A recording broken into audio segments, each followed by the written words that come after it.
Halo Sobat Jelata, jumpa lagi di channel Investor Jelata. Kali ini akan diinfokan ya di video ini daftar emiten yang akan membagikan dividen ya dengan cum date-nya di tanggal 14 Juni. Masih ada nih yang di atas bunga deposito ya, dividen yield-nya. Oke, mari saja kita mulai. Yang pertama adalah Supreme Cable Manufacturing and Commerce ya, dengan kode ticker SCCO. Bisa lihat sini SCCO pendapatan tahun 2022-nya naik ya 8%, tapi profitnya turun ya 24% dibandingkan tahun 2021. Lalu di kuartal satunya juga pendapatan naik 7% ya, dibandingkan kuartal 1 2022, dan profitnya juga naik 21% dibandingkan kuartal 1 2022. Oke, lalu bagaimana dengan PER dari SCCO ini? Bisa lihat di sini ya, SCCO PER-nya 4,5, lalu PBV-nya masih murah nih ya, 0,38 ya. Tapi dia paling tinggi di 5 tahun terakhir memang di 0,66 ya. Memang tidak terlalu tinggi-tinggi juga nih PBV-nya ya, maksimalnya. Oke, lalu ROE-nya 8,5% ya. Hutangnya juga sangat kecil nih karena hanya 0,08 ya. Oke, lalu bisa lihat sini ini chartnya ya. Di minggu terakhir ini cenderung naik ya, walaupun setelah itu turun ya. Nah, bagaimana dengan dividennya nih? Ya, dividen cum date-nya 14 Juni ya, seperti tadi di judul, dividennya Rp150. Harga saham terakhir di tanggal 12 hari Senin itu 9.175. Sehingga dividen yield-nya kecil ya, 1,63%. Oke, tapi SCCO ini rutin ya membagikan dividen ya, sejak dulu ya, dengan payout ratio ya sekitar 20-an lah ya, maksimal 32 nih. Oke, jadi kalau mau diprediksi kayaknya lumayan gampang juga nih tahun depan ya, karena payout ratio-nya di sekitar 20-30%. Oke, berikutnya, nah ini dia emiten yang cukup terkenal ya, PT Sinarmas Agro Resources and Technology, biasa disebut SMART ya, tapi kode tickernya ini SMAR, SMAR ya, dimana SMAR ini pendapatan tahun 2022 nya naik 31% dibandingkan tahun 2021, dan profitnya naik lebih banyak nih ya, 94% ya. Oke, kalau bisa dilihat di sini kenapa kenaikannya 90% padahal revenue hanya naik 31%, sepertinya karena ada ini nih ya, non operating income nih ya, 217 miliar nih. Jadi perlu dicek lebih dalam ya ke dalam laporan keuangannya, non operating income-nya itu apa ya? Apakah selisih kurs ya, atau dia ada pendapatan dari investasi ya, mesti dicek.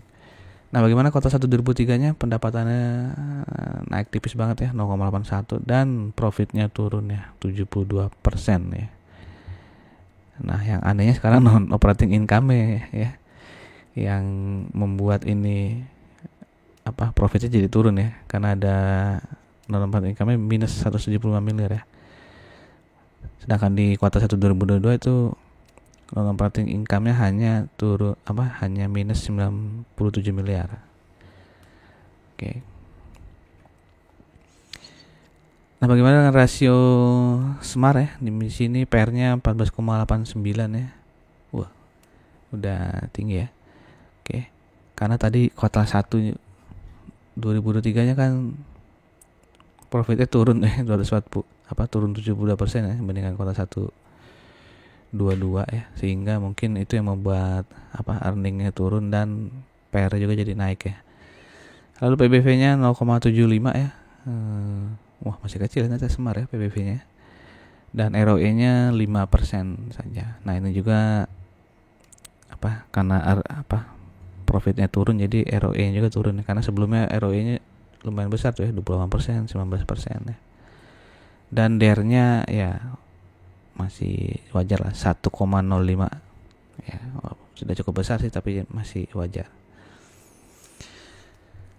Nah, bisa dilihat di sini Smart ini sideway-nya ya dari berapa nih ya? Sekitar 4.400-an ya sampai 5.800-an ya. Dia bergerak di situ aja range-nya. Tapi beberapa hari terakhir ini volume naik nih ya. Harganya naik, volume naik ya. Mungkin karena sudah tahu ya akan bagi dividen ya. Oke. Nah, ini juga Smart rutin ya membagikan dividen ya, kecuali pas pandemi nih ya. Bolong nih ya 2020. Oke, nah sekarang berapa dividennya? Rp370 di harga saham tanggal 12 Senin kemarin 5.100, sehingga dividen yieldnya 7,25 ya.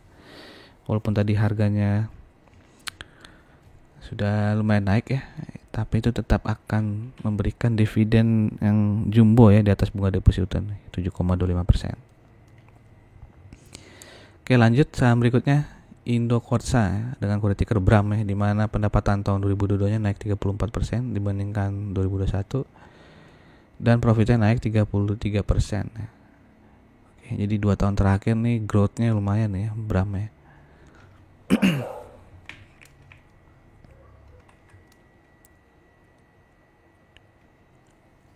Oke, lalu bagaimana kuartal 1 2023-nya bisa dilihat di sini kurang bagus ya kuartal satunya itu. Oke. Turun dibandingkan kuartal 1 2022 ya. Dan juga profitnya turun dibandingkan kuartal ini saya bandingin salah ya. Saya bandingannya sama kuartal ya benar ya. Kuartal 1 2022 ya. Pendapatannya turun 17% dan profitnya turun ya 51%. Oke. Sehingga kalau kuartal 1 2023 itu di setahunkan ya, PR-nya BRAM ini menjadi 12,23, PBV-nya masih 0,96 ya, dan ROE-nya ya lumayan lah 7,87 ya.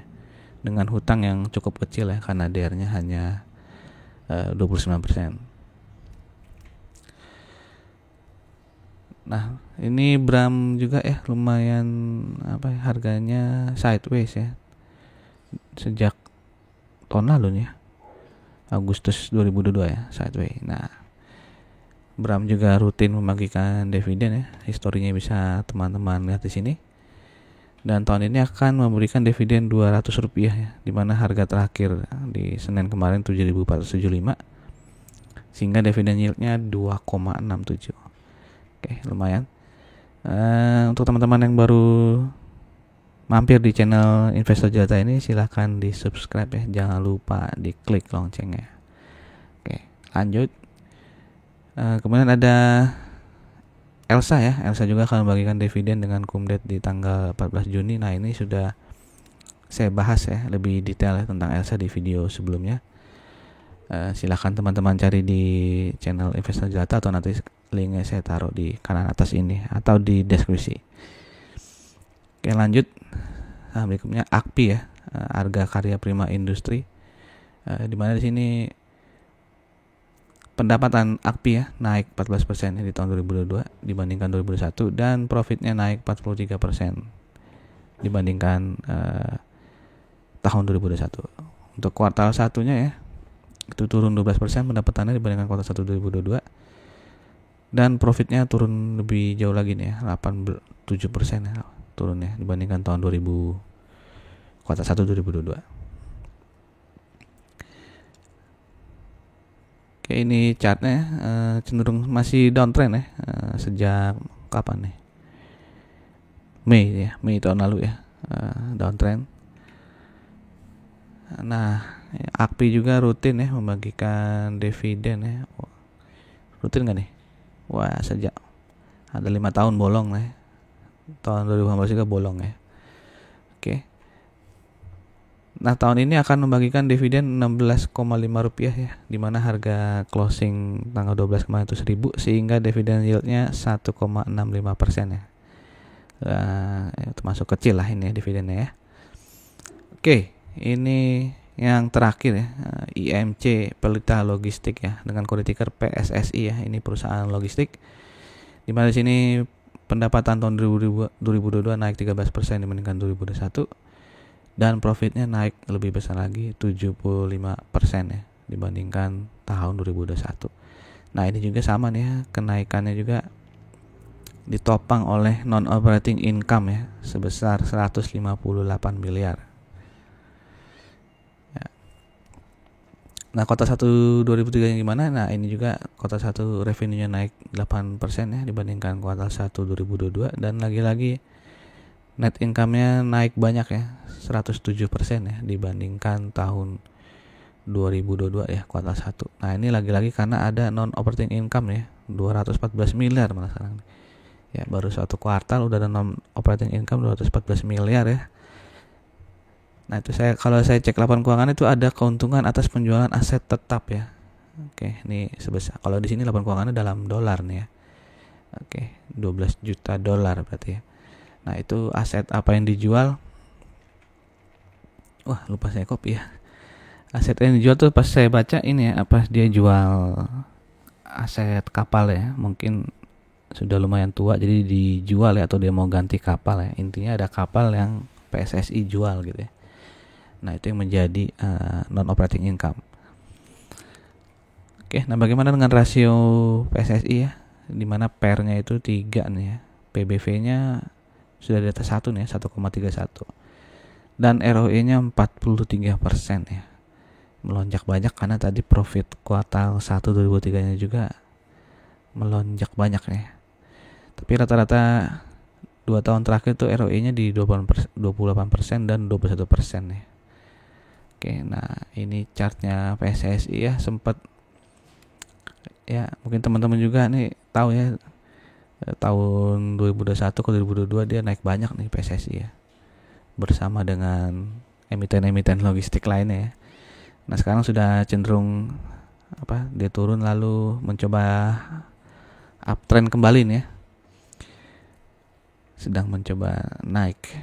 Nah ini PSSI baru IPO ya tahun 2017 ya, setahun kemudian dia langsung membagikan dividen ya 5 rupiah. Oke, 2 kali ya 5 rupiah, terus 5 rupiah lagi ya nih.